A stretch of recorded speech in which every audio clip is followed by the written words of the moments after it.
नमस्कार दोस्तों, मैं हूं करण अरोड़ा और आज थोड़ा-सा सिलेबस डिस्कशन भी कर लेते हैं कि कितना हम कोर्स कवर कर चुके हैं और कितना हमें और भी कवर करना है। उसी के साथ-साथ आपके लिए इम्पोर्टेंट वीडियो ये इसलिए भी है क्योंकि आपको पता रहेगा कि यूजीसी नेट लॉ का क्या-क्या सिलेबस आने वाला है। तो मैं यूजीसी नेट लॉ का सिलेबस की अगर मैं बात करूँ तो मेरे पीछे सिलेबस खुला हुआ है। यूजीसी नेट की पीडीएफ है, उनकी साइट से डाउनलोड किया गया है। तो आप सिलेबस को इसके अंदर देख सकते हैं कि पहली यूनिट जो हमारी है। अच्छा, मैं अगर यूनिट्स की बात करूँ इसके अंदर, तो इसके अंदर जो टोटल यूनिट्स है हमारी वो है 10 नंबर ऑफ यूनिट्स हमारी इसके अंदर होंगी। 100 मार्क्स का हमारा ये पेपर आएगा। लॉ का पेपर जो होगा उसके अंदर हमारी 10 यूनिट्स होंगी। तो 100 क्वेश्चंस हमारे आएंगे इसके अंदर। 100 क्वेश्चंस हमें अटेम्प्ट करने हैं लॉ के पेपर के अंदर। और जो हमारी नंबर ऑफ यूनिट्स है वो है unit number. Total unit number हमारी है 10। पहली यूनिट हमारी है ज्यूरिस्प्रूडेंस की। ज्यूरिस्प्रूडेंस के अंदर देखिए natures and sources of law, उसके साथ school of jurisprudence, law and morality का, concepts of right and duty, legal personality, उसके बाद poverty and development, global justice की हम बात करते हैं और मॉडर्निज्म एंड पोस्ट मॉडर्निज्म की हम बात करते हैं। तो ज्यूरिस्प्रूडेंस हम क्लास में ऑलरेडी कवर कर चुके हैं। ये हमारी क्लासेस के अंदर, पेड क्लासेस के अंदर कवर हो चुका है। ये हमारा हो चुका है पेड क्लासेस के अंदर। आप ज्वाइन करना चाहें क्लासेस तो ज्वाइन कर सकते हैं। दूसरा अगर मैं देखूं, दूसरा हमारा आ रहा है कॉन्स्टिट्यूशन। तो कॉन्स्टिट्यूशन भी हम क्लासेस के अंदर कवर कर चुके हैं, जिसके अंदर हमने पूरा ही सारा जो लिखा हुआ है सिलेबस उसको हमने कवर कर लिया है। इसके अंदर हमारा फंडामेंटल राइट्स आते हैं, डीपीएसपी आते हैं, मतलब पार्ट 3 और पार्ट 4 ऑफ द कॉन्स्टिट्यूशन दोनों। उसके बाद हम लेजिस्लेटिव रिलेशनशिप की बात करते हैं कि कैसे लेजिस्लेटिव रिलेशनशिप एग्जिस्ट करती है और कैसे एग्जीक्यूटिव रिलेशनशिप एग्जिस्ट करती है। और उसके बाद हमने देखा था इमरजेंसी प्रोविजंस हमारे क्या है, टेम्परेरी प्रोविजंस हमारे क्या है, इलेक्शन कमीशन ऑफ इंडिया का बेसिक स्कोप देखा था, एडमिनिस्ट्रेटिव लॉ देखा था, प्रिंसिपल्स ऑफ नेचुरल जस्टिस की हमने बात करी थी और उसके बाद हमने जुडिशियल रिव्यू और रिट्स को हमने डिस्कस किया था। तो ये सारा ही सिलेबस हम डिस्कस कर चुके हैं क्लासेस के अंदर। तो ये वाली यूनिट भी हमारी क्लासेस के अंदर कवर हो चुकी है। ठीक है। जो नेक्स्ट आपका यूनिट आता है वो आता है पब्लिक इंटरनेशनल लॉ। जो नेक्स्ट यूनिट आपका आता है वो आता है पब्लिक इंटरनेशनल लॉ। अच्छा, अभी हमारा पेड क्लासेस के अंदर लॉ ऑफ टॉर्ट्स चल रहा है। तो पब्लिक इंटरनेशनल लॉ हमारा नेक्स्ट टॉपिक, जो नेक्स्ट यूनिट हमारा आएगा और बहुत जल्दी हमारा पब्लिक इंटरनेशनल लॉ आने वाला है लाइव क्लासेस के अंदर। ठीक है। पब्लिक इंटरनेशनल लॉ के अंदर अगर आप देखेंगे तो यूएन चार्टर्स का बहुत अच्छा आपको मिलेगा कि सबसे ज्यादा जो टॉपिक आएगा उसके अंदर वो यूएन चार्टर से ही आता है। वो यूएन चार्टर से ही आता है। सोर्सेज ऑफ इंटरनेशनल लॉ की अगर हम बात करें, यूनाइटेड नेशन ऑर्गन्स की अगर हम बात करें, डब्ल्यूटीओ, आईएचएल और ह्यूमैनिटेरियन लॉ आपका क्या होता है, सारा ही आपका इंटरनेशनल लॉ के अंदर आ जाएगा। फोर्थ यूनिट जो है हमारी वो है लॉ ऑफ क्राइम्स की। इसके अंदर जो मेजर चीजें आपकी हैं वो है आईपीसी के बारे में ही।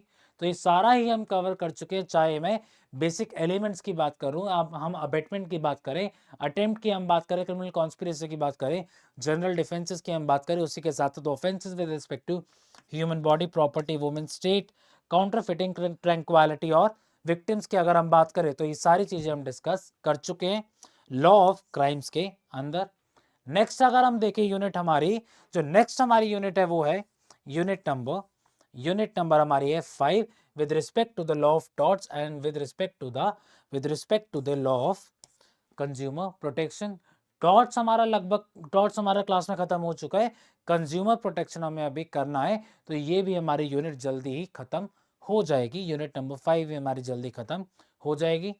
अभी तक आपको लग रहा होगा कि बहुत सारा तो हो चुका है, तो आगे कैसे होगा, डरिए मत। बाकी का जो सिलेबस है वो अभी करना अभी बाकी है क्लासेस के अंदर, वो भी हम करने वाले हैं जल्दी। इंटरनेशनल लॉ के बाद जो नेक्स्ट हमारा शुरू होगा वो शायद कमर्शियल लॉ ही शुरू होगा। तो यूनिट नंबर 6 कमर्शियल लॉ के अंदर, जिसमें हमें कॉन्ट्रैक्ट के बारे में, बेलमेंट एजेंसी, पार्टनरशिप के बारे में और कंपनी लॉ के बारे में पढ़ना है। उसके बाद जो नेक्स्ट यूनिट आपकी आती है वो आती है फैमिली लॉ की। फैमिली लॉ का अगर आप सिलेबस देखेंगे तो उसके अंदर आपके दोनों ही पर्सनल लॉज आ जाएंगे, चाहे वो हिंदू मैरिज एक्ट हो या मुस्लिम पर्सनल लॉज हो, तो हम दोनों को ही अलग अलग डिस्कस करेंगे। अब हिंदू मैरिज एक्ट हो आपका, हामा हो, Hindu adoption and maintenance act आपका हो या हिंदू सक्सेशन एक्ट हो, हम उसको डिस्कस करेंगे।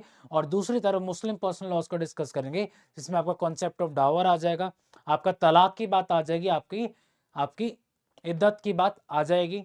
उसके बाद आपका विल का कॉन्सेप्ट आएगा, गिफ्ट का कॉन्सेप्ट आएगा। और इंपॉर्टेंट चीज जो आजकल चल रही है वो चल रही है यूनिफॉर्म सिविल कोड, ये भी आपका फैमिली लॉ के अंडर ही आएगा। जो नेक्स्ट यूनिट आपकी है वो है जो नेक्स्ट यूनिट आपकी है वो है एनवायरमेंटल लॉ। जो नेक्स्ट यूनिट आपकी है वो है एनवायरमेंटल लॉ, यूनिट नंबर 8। अब इसके अंदर जनरल प्रिंसिपल्स ही हम देखेंगे, ज्यादा आगे नहीं बढ़ेंगे। यूएन कॉन्फ्रेंसेस बहुत इंपॉर्टेंट है इसके अंदर। यूएन कॉन्फ्रेंसेस बहुत इंपॉर्टेंट है एनवायरमेंटल लॉ के अंदर और ह्यूमन राइट लॉ के अंदर। उसको हम देखेंगे, इवैल्यूएट करेंगे उसको हम कैसे पढ़ सकते हैं। और उसके बाद जो कमीशन है इसकी, commission for minority, commission for environment protection, ये सारी चीजें हम इसके अंदर कवर करेंगे। ठीक है, नेक्स्ट देखिए इसके अंदर, नेक्स्ट जो आपके आते हैं यूनिट वो आती है इंटेलेक्चुअल प्रॉपर्टी राइट की। अब इसके अंदर हमें तीनों ही चीजें कवर करनी है, चाहे वो ट्रेडमार्क हो, पेटेंट हो या कॉपीराइट हो, तीनों ही चीजें हम कवर करेंगे यूनिट नंबर 9 के अंदर। और जो जो टॉपिक्स इसके अंदर लिखे हुए हैं वो सारे ही हम डिस्कस करने वाले। आप देखिए इसके अंदर कॉपीराइट भी है, पेटेंट भी है और आपका ट्रेडमार्क भी है। लॉ ऑफ पासिंग ऑफ भी इसके अंदर आ जाएगा, ज्योग्राफिकल इंडिकेशंस भी इसके अंदर आ जाएगा, इंफॉर्मेशन टेक्नोलॉजी लॉ भी इसी के अंदर आपका आ जाएगा।